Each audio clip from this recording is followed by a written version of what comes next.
to introduce our third speaker, Philip, with For the Love of Money. For the Love of Money, Philip, thank you. Thank you, Mr. Toastmaster. Money is the root of all Evil. Money is the root of all evil. It's a famous phrase you've probably heard for many years, as have I. I have always had a pithy response to that quote when I would tell people, no, money is a tool. It's the love of money that's the root of all evil. At least that's the quote from the Bible. What if I were to make the case that it's the hatred of money that's the root of all evil? Something that I've come to believe. Rather than make the case myself, today I have the pleasure of reading an excerpt from one of my favorite books of all time, Atlas Shrugged by Ayn Rand. And in this book, written in the 30s or 40s, I believe, the premise is that successful businessmen and women, industrialists who have built their companies from the ground up with their blood and sweat, from nothing to riches, are now feeling threatened by excessive regulation, excessive taxation, the chokehold of socialism in America coming to them in full force. And they feel threatened and they're starting to push back. The particular setting for this scene is a wedding party where two of these businessmen are having a conversation and somebody mentions in the crowd their disdain for money, allowing one of the main characters to launch into this very passionate, well-reasoned speech. As I deliver the passage, I'd like you to think about your personal experience with money.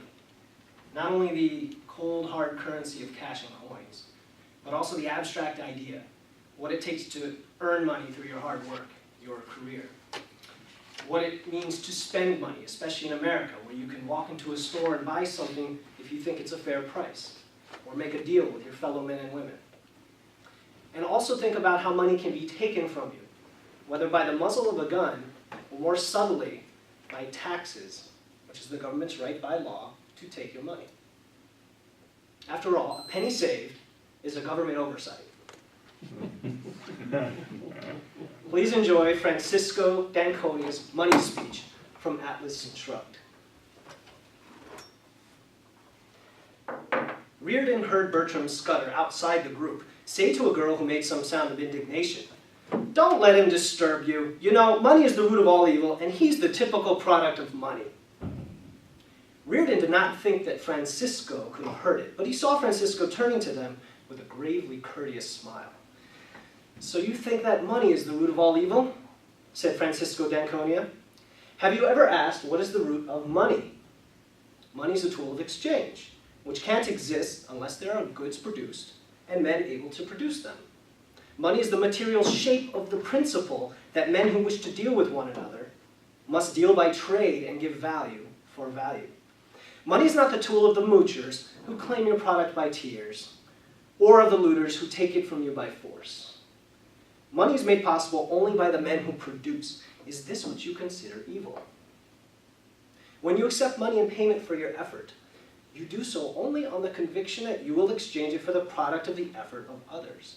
It is not the moochers or the looters who give value to money. Not an ocean of tears, nor all the guns in the world can transform those pieces of paper in your wallet into the bread you will need to survive tomorrow. Those pieces of paper, which should have been gold, are a token of honor, your claim upon the energy of the men who produce. Your wallet is the statement of hope that somewhere in the world around you, there are men who will not default on that moral principle, which is the root of money. Is this what you consider evil? Have you ever looked for the root of production?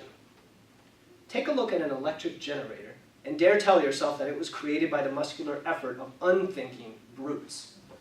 Try to grow a seed of wheat without the knowledge left to you by men who had to discover it for the first time. Try to obtain your food by means of nothing but physical motions, and you'll learn that man's mind is the root of all the goods produced and of all the wealth that has ever existed on earth. But you say that money is made by the strong at the expense of the weak? What strength do you mean? It is not the strength of guns or muscles. Wealth is the product of man's capacity to think. Then is money made by man who invents a motor at the expense of those who did not invent it? Is money made by the intelligent at the expense of the fools? By the able at the expense of the incompetent? By the ambitious at the expense of the lazy? Money is made before it can be looted or mooched, made by the effort of every honest man, each to the extent of his ability. An honest man is one who knows that he can't consume more than he has produced. To trade by means of money is the code of the men of goodwill. Money rests on the axiom that every man is the owner of his mind and his effort. Money allows no power to prescribe the value of your effort except by the voluntary choice of the man who's willing to trade you his effort in return. Money permits you to obtain for your goods and your labor that which they are worth to the men who buy them, but no more. Money permits no deals except those to mutual benefit by unforced judgment of the traders. Money demands of you the recognition that men must work for their own benefit, not for their own injury, for their gain, not their loss. The recognition that they are not beasts of burden born to carry the weight of your misery, that you must offer them values, not wounds. That the common bond among men is not the exchange of suffering, but the exchange of goods. Money demands that you sell, not your weakness to men's stupidity, but your talent to their reason.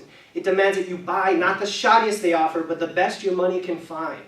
And when men live by trade, with reason, not force, as their final arbiter, it is the best product that wins, the best performance, the man of best judgment and highest ability, and the degree of a man's productiveness is the degree of his reward. This is the code of existence, whose tool and symbol is money.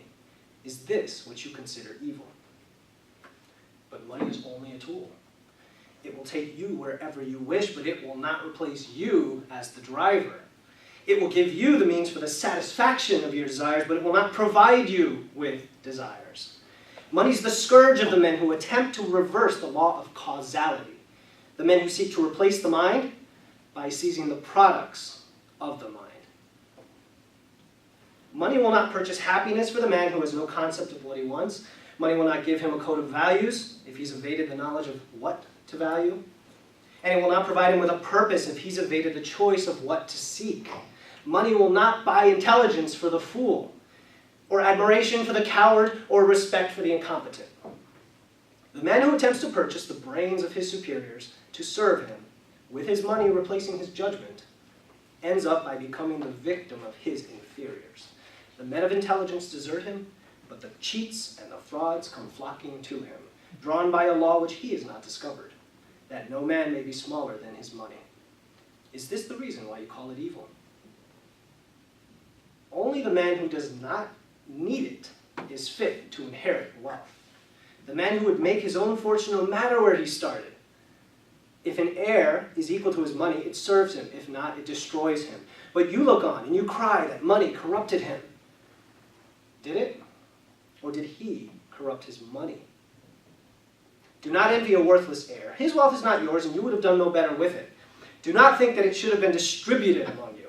Loading the world with 50 parasites instead of one would not bring back the dead virtue which was the fortune. Money is a living power that dies without its root. Money will not serve that mind that cannot match it. Is this the reason why you call it evil?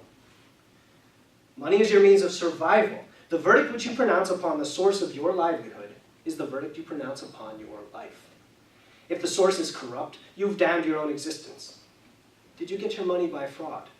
By pandering to men's vices or men's stupidity? By catering to fools in the hope of getting more than your ability deserves? By lowering your standards? By doing work you despise for purchasers you scorn? If so, then your money will not give you a moment's or a penny's worth of joy. Then all the things you will buy will become not a tribute to you, but a reproach.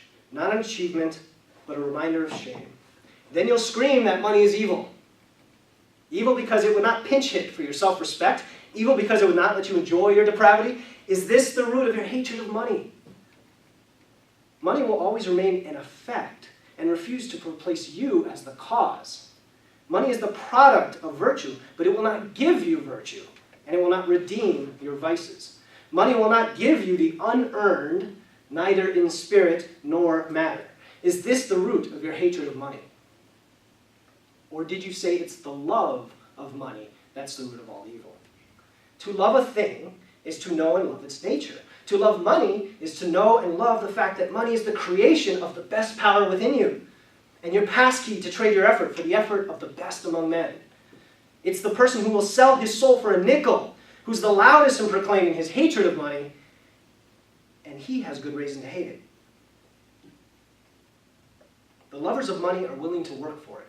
They know they are able to deserve it. Let me give you a tip on a clue to men's characters. The man who damns money has obtained it dishonorably. The man who respects it has earned it. Run for your life from any man who tells you that money is evil. That sentence is the leper's bell of an approaching looter. So long as men live together on earth and need means to deal with one another, their only substitute, if they abandon money, is the muzzle of a gun. But money demands of you the highest virtues if you wish to make it or to keep it. Men who have no courage, pride, or self-esteem, men who have no moral sense of their right to their money and are not willing to defend it as they defend their life, men who apologize for being rich will not remain rich for long. They are the natural bait for the swarms of looters that stay under the rocks for centuries, but come crawling out at the first smell of a man who begs to be forgiven for the guilt of owning wealth. They will hasten to relieve him of the guilt and of his life as he deserves. Then you will see the rise of the double standard, the men who live by force, yet count on those who live by trade to create the value of their looted money, the men who are the hitchhikers of virtue. In a moral society, these are the criminals, and the statutes are written to protect you against them. But when a society establishes criminals by right and looters by law, men who use force to seize the wealth of disarmed victims, then money becomes its creator's avenger. Such looters believe it safe to rob defenseless men, once they've passed a law to disarm them. But their loot becomes the magnet for other looters who get it from them as they got it. Then the race goes on, not to the ablest at production, but to those most ruthless at brutality. When force is the standard, the murderer wins over the pickpocket, and then that society vanishes in a spread.